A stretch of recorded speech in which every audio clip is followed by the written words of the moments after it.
बहिष्कार करने की बात कही है, कहीं एसआईआर पे अगर बात नहीं बनी तो हम लोग चुनाव का ही बहिष्कार कर देंगे। देखिए, एक बात समझिए,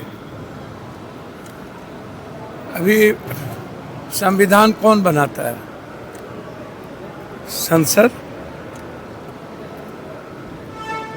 संविधान के तहत ही देश की कोई संस्थाएं चलेगी ना।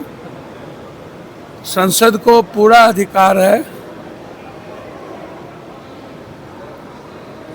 हर संवैधानिक संस्थाओं के गलत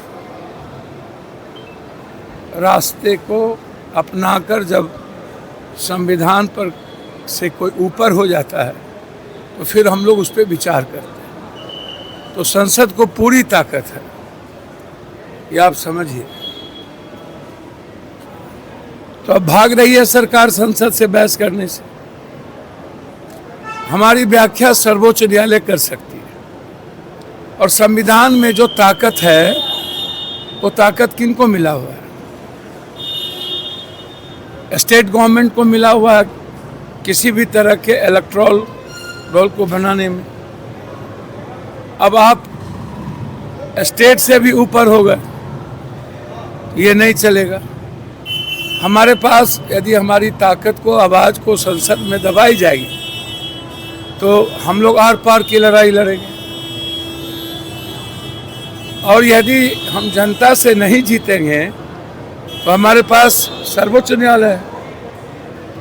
जब सारे रास्ते बंद हो जाएंगे तो सबसे पहले हम लोगों को लोकसभा, विधानसभा सभी पदों से रिजाइन करने की जरूरत है। हम स्वतंत्र कर दें कि सरकार अकेले चले, जहां भी विपक्ष है वो सदन से इस्तीफा दे दे, रिजाइन कर दे।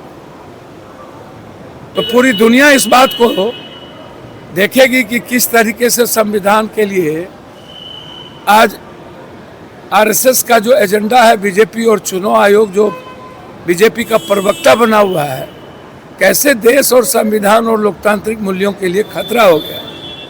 तो पहले तो हम लोग लड़ेंगे, मरने का जज्बा है, जीतने का भी जज्बा है।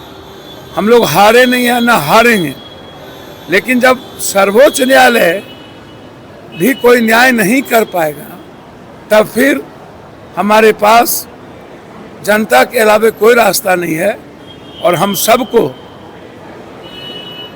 सभी तरह के पदों से रिजाइन करके जनता के बीच जाना चाहिए। विधानसभा में एसआईआर पे चर्चा होती है और जो डाटा पेश किया जाता है, जो बयान दिया जाता है, उस पर तेजस्वी यादव कहते हैं कि यह सब सत्ता पक्ष के लोग झूठ बोल रहे हैं। अब देश, ये पूरी दुनिया में, उसमें आप एक आदमी का एजेंडा कहे रखे हुए हैं भाई। राहुल गांधी जी चुनाव आयोग से आज से तो लड़ नहीं रहे हैं। हम लोग चुनाव आयोग से तो TN सेशन के समय से ही हम लड़ रहे हैं। हमारा चुनाव कॉन्टरमाइंड हुआ था, फिर न्यायालय ने उसको बहाल किया।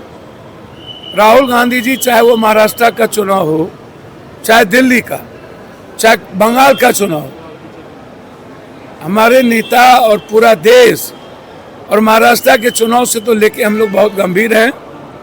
हरियाणा के चुनाव को भी बढ़ाया गया, महाराष्ट्र के चुनाव को भी बढ़ाया गया। बिल्कुल गलत है। बिहार और बिहारी पर एक हमला है, उसके वोट पर हमला है, उसके अधिकार पर हमला है।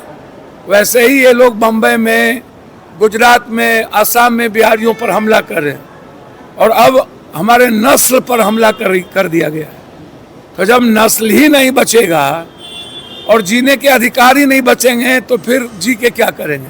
मरना क्या नहीं करते। पर लाठीचार्ज हुआ है, NSUI के जो लोग थे वो प्रोटेस्ट कर रहे थे और लाठीचार्ज हुआ है। नहीं, प्रोटेस्ट करेंगे तो सरकार तो हमेशा उदंडता के साथ पेश आती है। मैं ऐसा मानता हूँ सरकार ने गलत तरीके से विचारों को दबाने का 353 एक धारा लगा दी है, और जनता के पास और विपक्ष के पास सिवाय जनता के बीच जाने के और सिवाय जनता की आवाज़ लोकतांत्रिक मूल्यों से हमें प्रदर्शन करने के अलावा कोई रास्ता नहीं। यदि सरकार किसी भी लाठी गोली से दबाना चाहती है तो वह विपक्ष को नहीं दबा सकती।